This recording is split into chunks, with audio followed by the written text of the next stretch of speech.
పల్లెటూరి పిల్లగాడ పసులగా సేమునగాడ పాలు మరిసి ఎన్నాళ్ళయిందో ఓ పాల బుగ్గల జీతగాడ కొలువుదీరి ఎన్నాళ్ళయిందో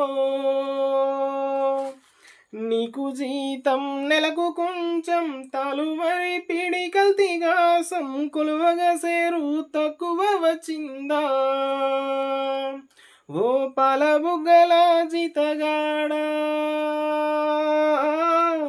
తలుచుకుంటే దుఃఖమొచ్చేనా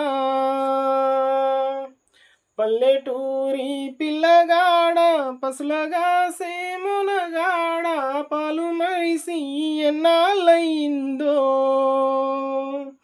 ఓ పాల బుగ్గల జీతగాడ కొలువు మీరి ఎన్నాళ్ళయిందో. లైక్ చేయండి, షేర్ చేయండి, సబ్స్క్రైబ్ చేయండి, నాకు సపోర్ట్ చేయండి. Thank you so much. నేను మీ తీరు సార్ సిరిసిల్ల.